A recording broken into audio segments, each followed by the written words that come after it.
Hello and welcome back to Off the Post. In today's episode, we'll be discussing who Nuno Espírito Santo will keep and sell at West Ham, okay? But before that, as always, please like, comment and subscribe. It's very much appreciated and it goes a long way in helping me build a small community on my channel. We've recently just hit 235 subscribers and I just want to say a massive thank you for all the recent support on our videos, all the likes and the comments on social media as well.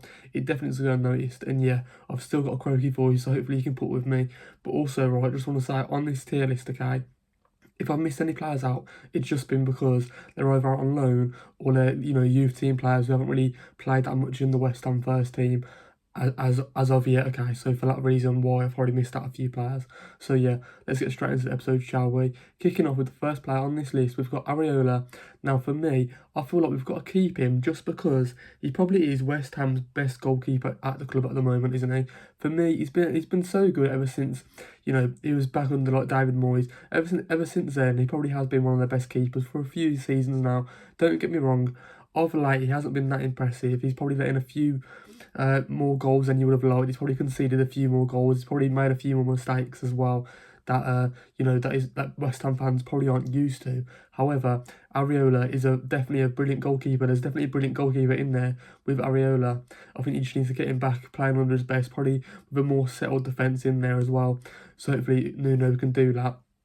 Okay, moving over to one goalkeeper that West Ham fans don't really like, and it's a new signing in Hermanso from Leicester City, okay? For me, Hermanso just isn't good enough to play in the Premier League as of yet, okay? For West Ham, he hasn't been that impressive as he's so far this season. He's made so many mistakes, he's conceded so many goals at the start of the season. That's why they're so far down in the table, and that's probably why, one of the reasons why Graham Potter actually lost his job. So for that reason why, I'm going to have to sell Hermanso, okay? Just because I don't think he's good enough. I know they've signed him in the summer, and it's probably a little bit too harsh because it's very early on. He's probably only been at the club for like, what, 3 or 4 months, maybe, not even that, I'm not too sure. But Hermanso at the moment, he looks right off the pace, doesn't he? He just doesn't look good whatsoever. Okay, moving over to one of our centre-backs now in defence, we've got Mavropanos. Now for me, it is with Mavropanos, okay? I just don't think he's good enough for that West Ham side, okay? He makes so many mistakes on the ball. He's not very good at tackling, he's not very good at heading the ball. He doesn't really like going for those challenges as well, does he? For me, I don't know what it is. He's not aggressive enough either. Don't get me wrong, he's probably had, he's probably had 1 or 2 good seasons for West Ham, but he's not very consistent enough, is he? He's very inconsistent.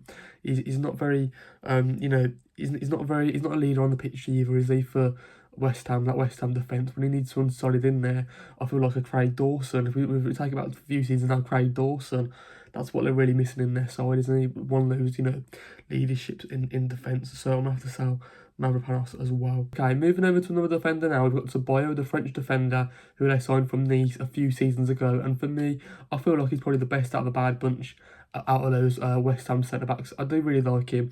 There's definitely a defender in there, and hopefully now with Nuno Espírito Santo can get the best out of him. I'm definitely going to keep him because I do really like him. He's got a lot of potential there, and he was linked to some massive clubs a few seasons ago. So I really do feel like if they can get the best out of him or find a partner alongside him, I really do feel like that's probably the best for his time at West Ham. I like him in a tackle. I like him with playing out from the back with the ball to his feet as well. He can see a pass. For me, Ceballos is a very good defender in there, and hopefully he come good as well. Okay, moving over to another defender now, we've got Max Kilman. Again, I do really like him, but he's had a mixed start to his West Ham career, okay? Obviously, he came in for a lot of money, I want to say 40 million, and, he's been very inconsistent as well. He's had a few good appearances, he's had a few bad appearances.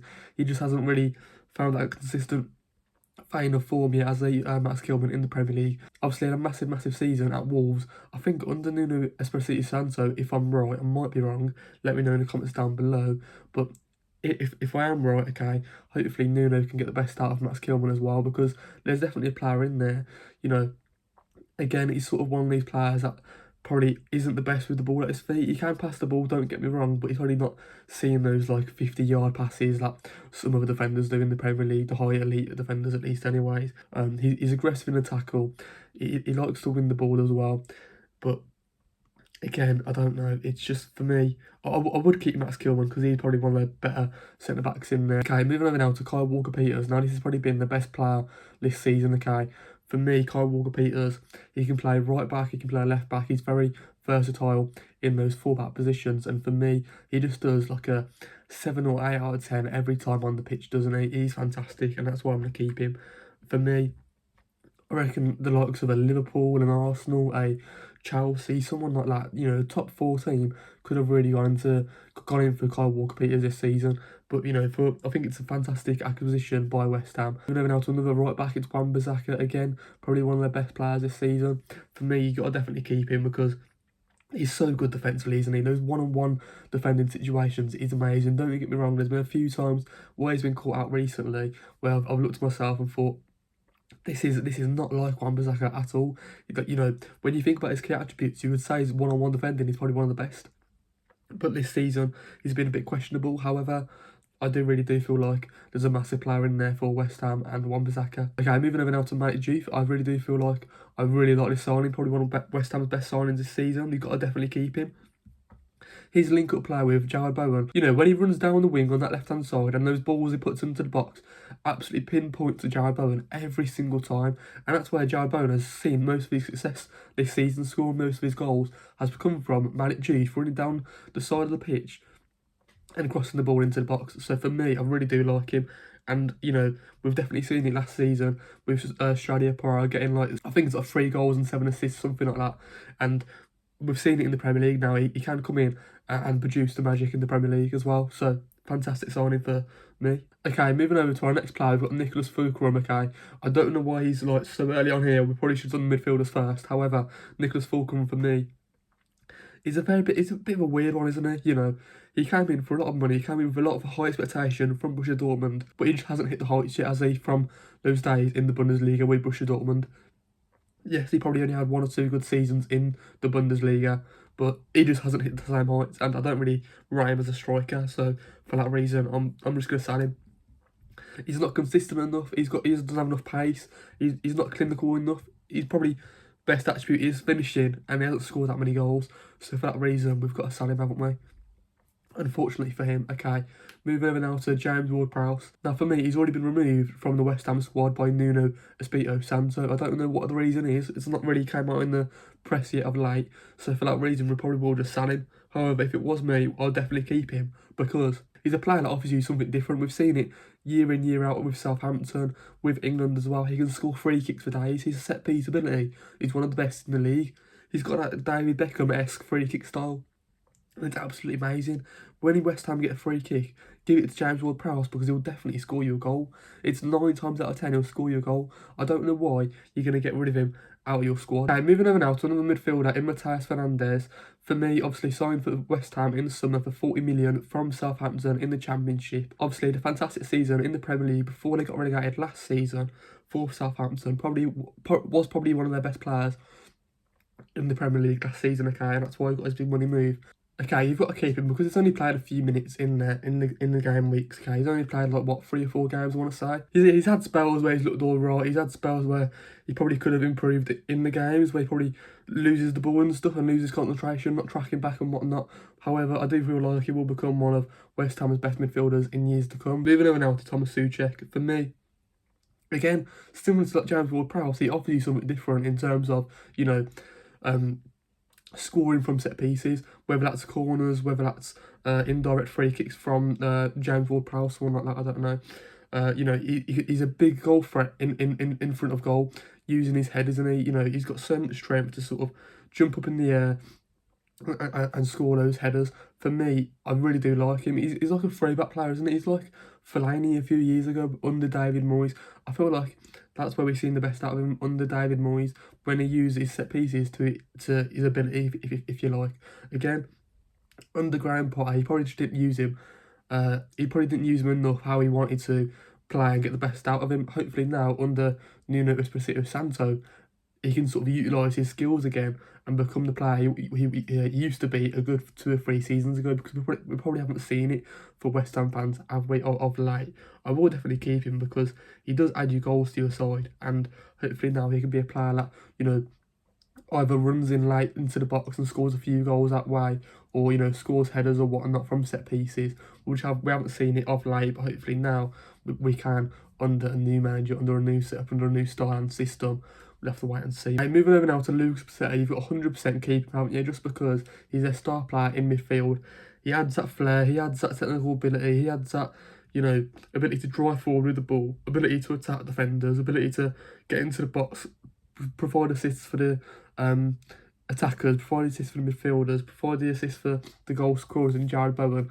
For me, he's a level above a few of the other midfielders in that West Ham midfield, and he definitely provides that quality in the squad. So for me, you've got to keep him. Obviously, he was linked with a move away in the summer, but that was never going to happen, was it, for West Ham? He was never going to leave West Ham at this point in time, is he?